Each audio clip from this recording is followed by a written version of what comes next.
طول فترة الكلية وانت في حاجات كتيرة بتعملها بس مش دايما بتبقى عارف ايه قيمتها او ايه مدى تأثيرها على المشروع بتاعك.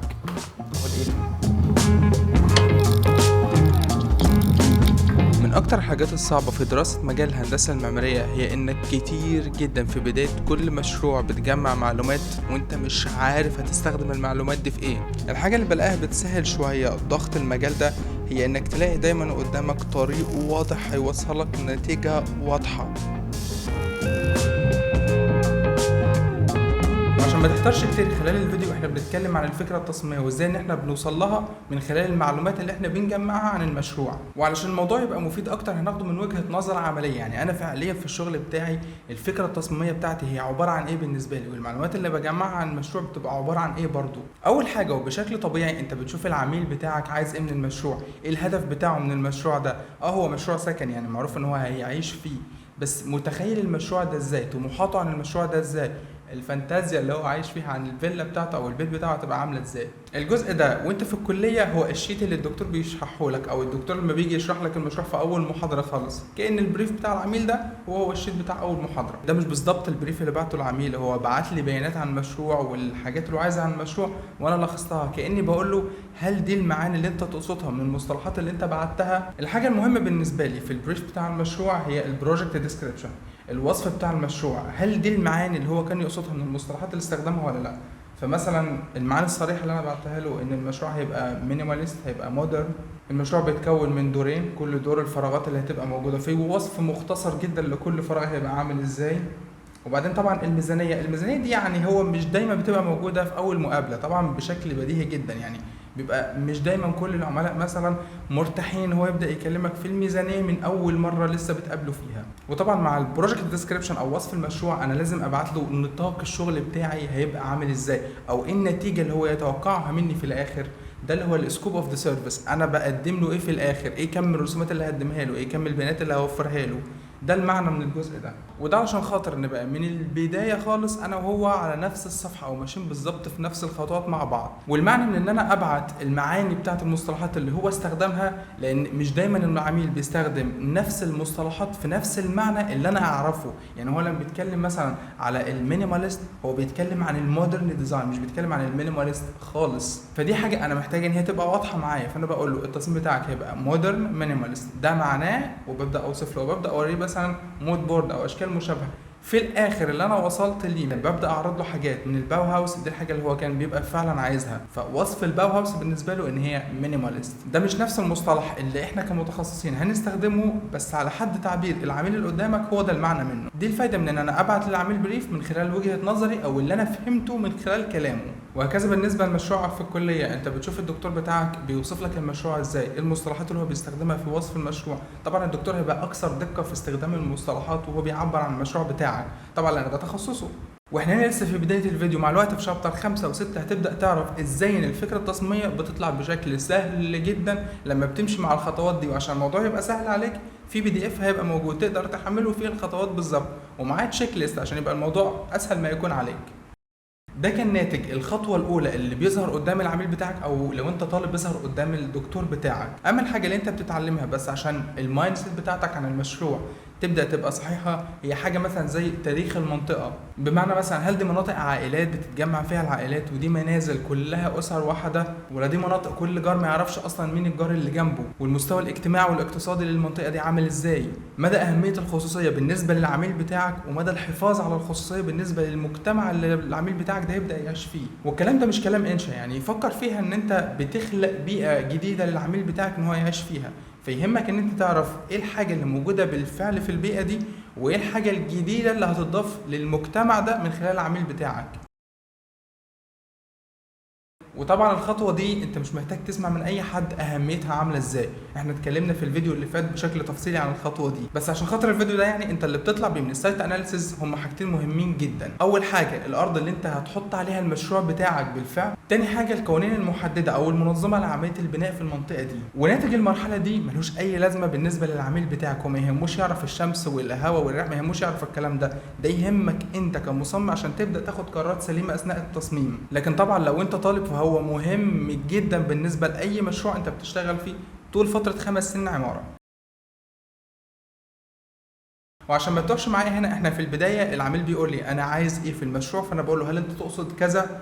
فده اللي بنبدا من خلاله نعمل الابحاث بتاعتنا. انا عايز الفراغات بتاعتي تبقى عامله ازاي، ايه مساحتها، بعمل السايت اناليسيس بتاعي وبشوف القوانين المحدده للمنطقه، واشوف انا هبني ازاي وايه الخامات اللي هقدر ابني بيها، والمعدلات والمساحات بتاعت كل فراغات اللي موجوده او المتوفره من خلال مركز المدينه اللي موجود في المكان ده. وبعدين ببدا اصيغ برنامج للمشروع او برنامج وظيفي للمشروع، معناها عدد الفراغات بالظبط هيبقى كام، كل فراغ هيبقى مساحته قد ايه، وايه عدد قطع الفرش اللي هتبقى موجوده في كل فراغ. اما بالنسبه ليك انت كطالب، انت في البدايه خالص اول محاضره الدكتور بيخش بيقول لك ده مشروع فندق هيبقى فيه عدد سراير كذا، مساحه الارض كذا، مكانها كذا، هو بيديك معلومات عن المشروع. بعدين انت بتبدا تاخد قطعه الارض تعمل عليها سايت اناليسيس، وبعدين بتبدا تشوف الفندق بتاعك عدد السراير ده هيحتاج عدد قد ايه خدمات، عايز كام حمام في الدور، كام وسيله حركه في الدور، وهكذا. ده بالظبط اللي احنا بنعمله دلوقتي. لان في فجوه كبيره جدا موجوده دايما بين عقليه المصمم والحاجه اللي العميل عايزها بالفعل، في فجوه كبيره جدا.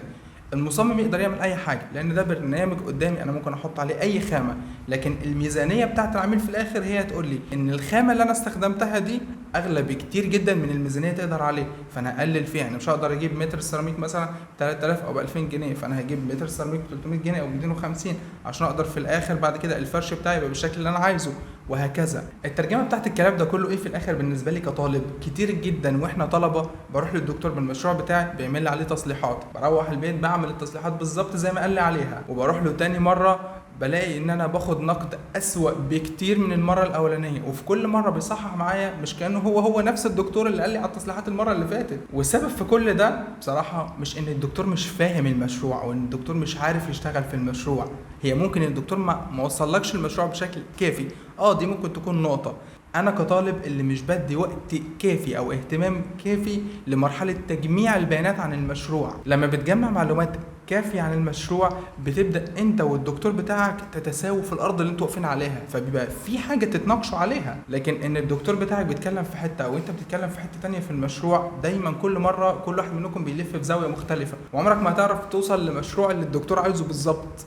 وحاجه هنا عايز اقولها ونسيبها على جنب، الاحساس في التصميم مش حاجه بتتخلق لي من خلال التصميم. انا لما ببقى داخل مكان الوانه لونها كلها ابيض مش هبقى متعصب وههدى، مستحيل.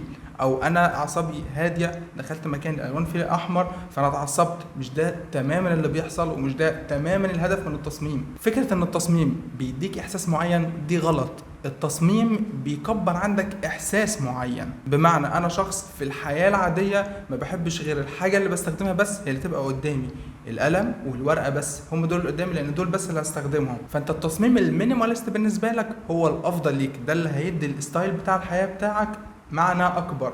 لكن انا شخص كل حاجه عندي في مكان وبحب يبقى عندي ارفف في كل حته وكتب في كل حته، ما ينفعش خالص معايا ستايل المينيماليست، مش هيخليني استخدم مساحات اقل، مستحيل.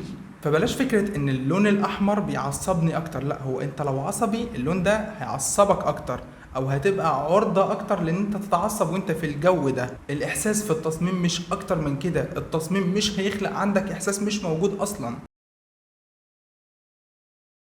ومن هنا بتبدأ تنعكس دقة المعلومات اللي انت بالفعل جمعتها عن التصميم. ودايما مع كل مشروع انا بتعامل مع دماغي في المرحلة دي ان هو طفل. في المرحلة دي او في بداية المرحلة دي مش ببدأ افكر بشكل كبير، ببدأ بس اشوف سكتشات باستخدامات مختلفة وابدأ ارسم السكتشات دي زي ما هي قدامي. طبعا مش ان انا بطبعها بس ان انا اشوف السكتش ارسمه قدامي بشكل واضح.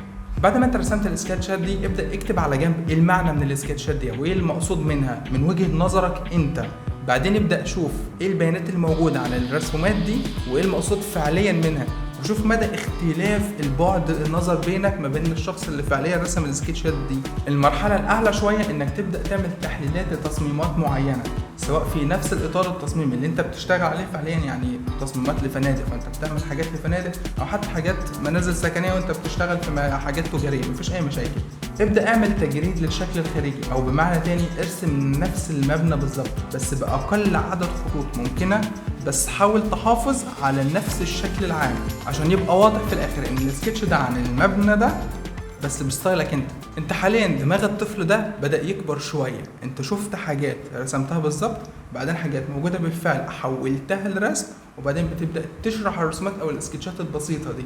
يعني اخدت بالك انا رايح لفين بالكلام ده؟ زي ما بقى منطقي جدا الخطوه دي انا هعمل فيها ايه بالظبط، والخطوه دي فعليا هي انعكاس لكل الخطوات اللي فاتت. كل اللي فات انت بتجمع معلومات، في الخطوه دي دماغك بيبدا يرسم المعلومات دي كانك بالظبط الصوره بتبقى مدخششه ومش واضحه، ومع السكتشات واحده واحده بتبدا توضح معاك الصوره دي. هي ده الكونسبت بتاع المشروع بتاعك. اتمنى لحد هنا بقى واضح اهميه المعلومات اللي انت بتجمعها عن المشروع في البدايه، وازاي ان هي بتوصلك للفكره التصميميه بشكل سهل جدا وبشكل طبيعي جدا. ما تنساش تشترك في القناه وتدوس لايك، وسيب تعليق لو في حاجه معينه حابب تشوفها في الفيديوهات اللي جايه.